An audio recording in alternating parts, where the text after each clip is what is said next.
നിങ്ങൾ വോട്ടവകാശമുള്ള ഒരാളാണെങ്കിൽ നിങ്ങളെക്കുറിച്ച് ഇവിടുത്തെ രാഷ്ട്രീയക്കാരൻ ആദ്യം പഠിക്കൽ അവൻ ആർക്ക് വോട്ട് ചെയ്യുന്ന. അവന് അനുകൂലമായി വോട്ട് ചെയ്യുന്ന ഒരാളാണെങ്കിൽ അവൻ എന്ത് റിസ്ക് എടുത്തും നിങ്ങളെ വോട്ട് നേടാൻ വേണ്ടി ശ്രമിക്കും. അവൻ നിങ്ങളെ പ്രോത്സാഹിപ്പിക്കും.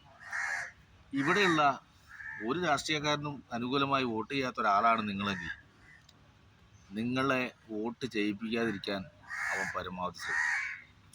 അത്തരം സ്വഭാവമുള്ള രാഷ്ട്രീയ പ്രവർത്തകരാണ് ഇന്ത്യയിലുള്ളത് അല്ലെങ്കിൽ കേരളത്തിലുള്ളത് എന്നുള്ള നഗ്നമായ സത്യം മനസ്സിലാക്കി വെച്ചിട്ട് വേണം 26-ാം തീയതി നമ്മൾ വോട്ട് ചെയ്യാൻ വേണ്ടി പോകാൻ.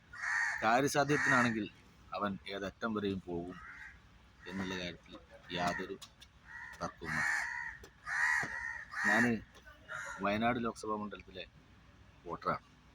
ഒരു കോൺഗ്രസ്സുകാരനും വന്നില്ല, ഒരു കമ്മ്യൂണിസ്റ്റുകാരനും വന്നില്ല, ഒരു BJP കാരനും വന്നില്ല. കാരണം ഇവർക്കൊന്നും അനുകൂലമായി എൻ്റെ പേരിൽ ചലിക്കില്ല എന്ന് ഇവർക്ക് നന്നായിട്ട് അറിയാം. അതുകൊണ്ട് തന്നെ പരമാവധി അവർ നിരുത്സാഹപ്പെടുത്താൻ ശ്രമിച്ചു. അപ്പം ഇത്തരം ചീഞ്ഞ രാഷ്ട്രീയത്തെ എങ്ങനെയാണ് കൈകാര്യം ചെയ്യേണ്ടതെന്ന് പ്രബുദ്ധരായ വോട്ടർമാർക്ക് ചിന്തിക്കുക.